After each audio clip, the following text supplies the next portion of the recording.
Disrespect, a universal challenge that all of us have once faced in our lives. It can often lead us to feel agitated or distraught. The Stoics came up with a solution to this though, because in this video today, we will go over 15 Stoic lessons in order for you to master disrespect. Before we start this video, I would like to say thank you for watching, and don't forget to like. And if you are watching this and not subscribed, make sure you subscribe and hit the bell for more life-changing Stoic content. Number 1. Remain calm and do not retaliate.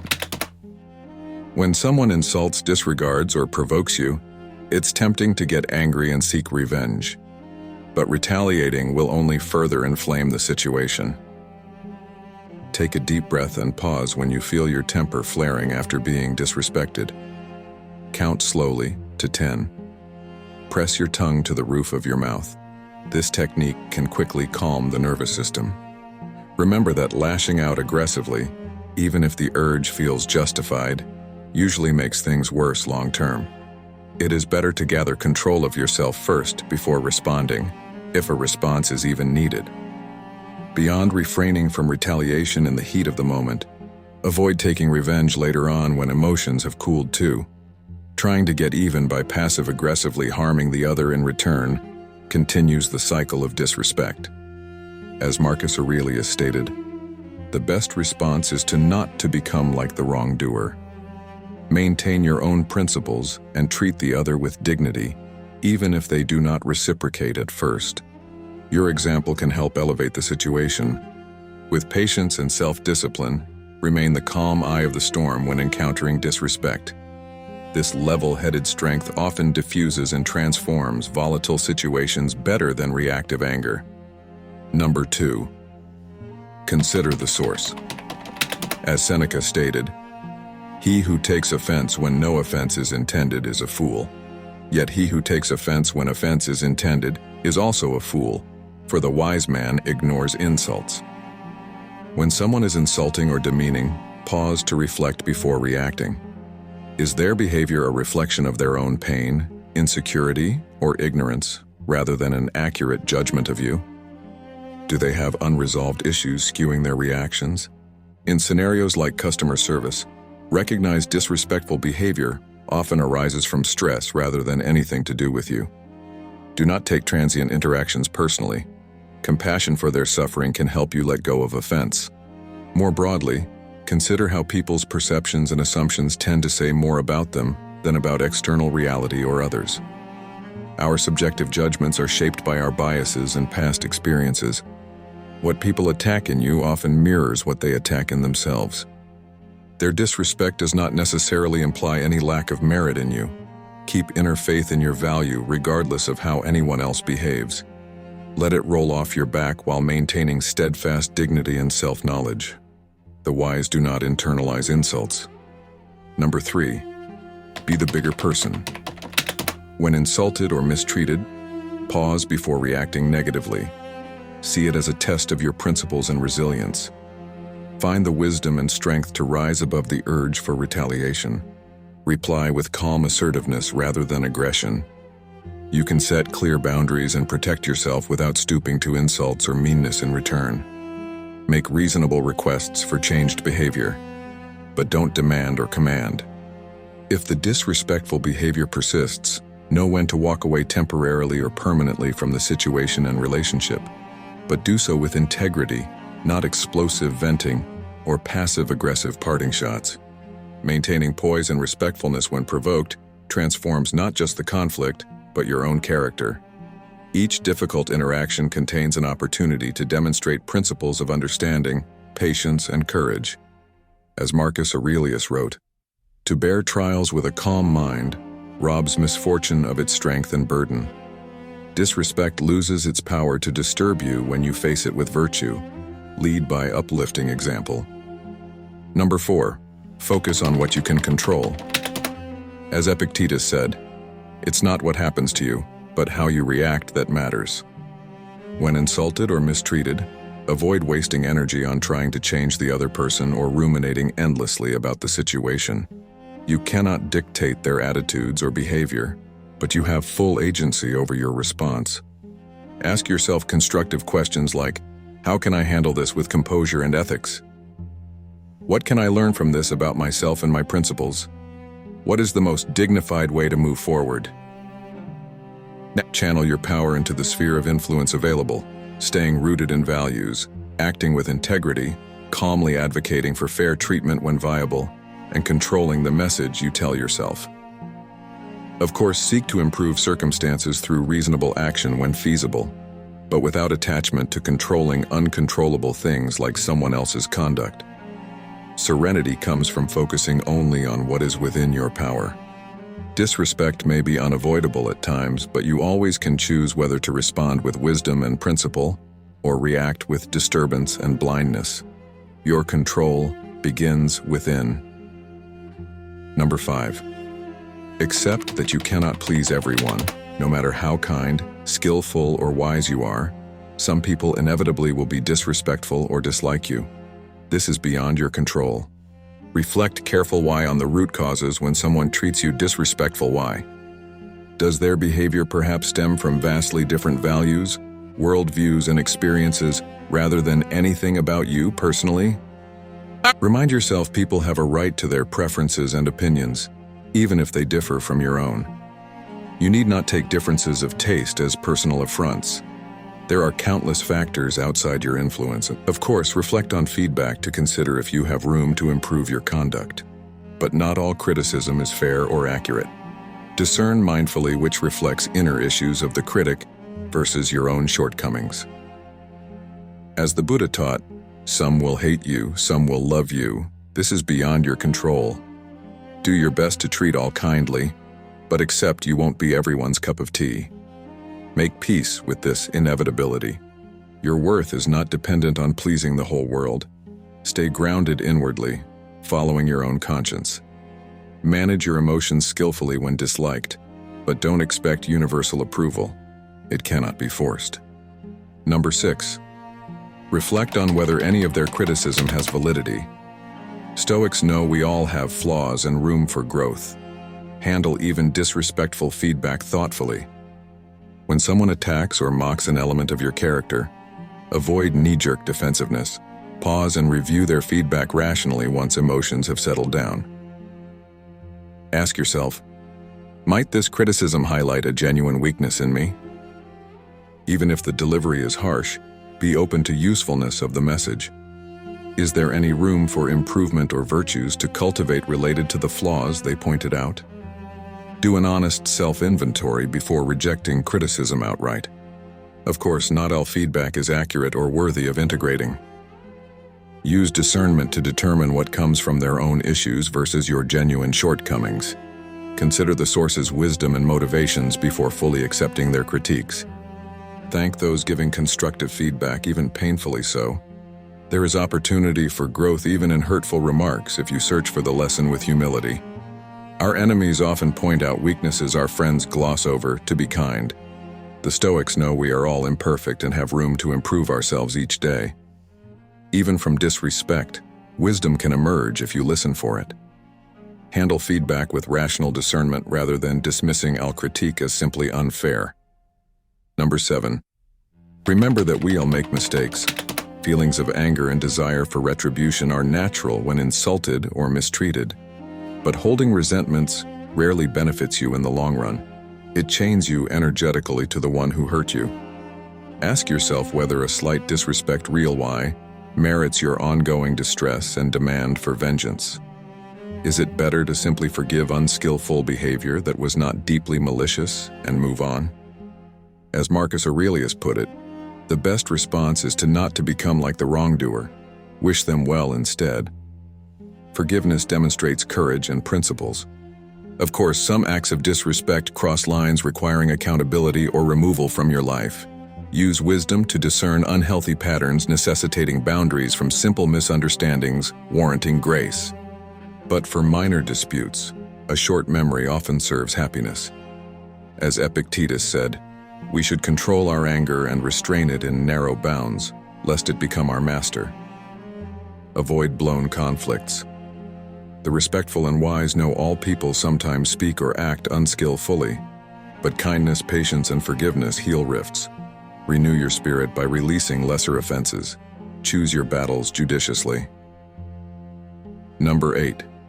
Surround yourself with respectful, supportive people. Careful why audit your relationships in social circles. Do some individuals routinely act dismissively or demeaning toward you? Do they fail to appreciate your worth?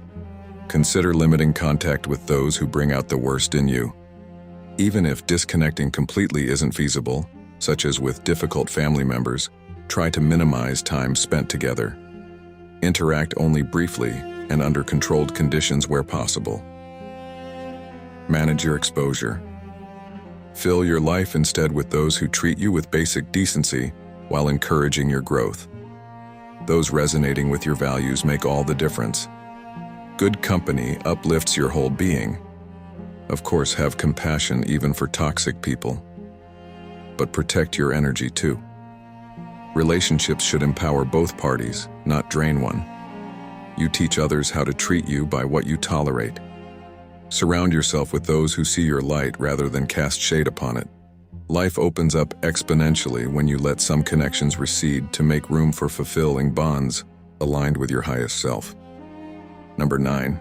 Do not gossip or complain excessively about the disrespect.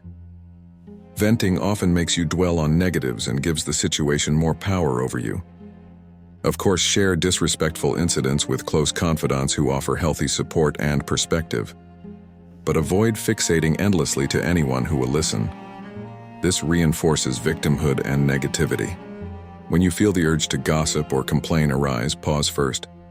Consider if this is truly serving your growth or just spreading more toxicity. There are often better uses for your time and energy. Venting discontent can easily become a bad habit when disrespected. But as Seneca said, we suffer more often in imagination than in reality. Excessive complaining magnifies hurt. Shift focus to constructive action instead. Look for the learning in difficulties rather than just telling tales of woe.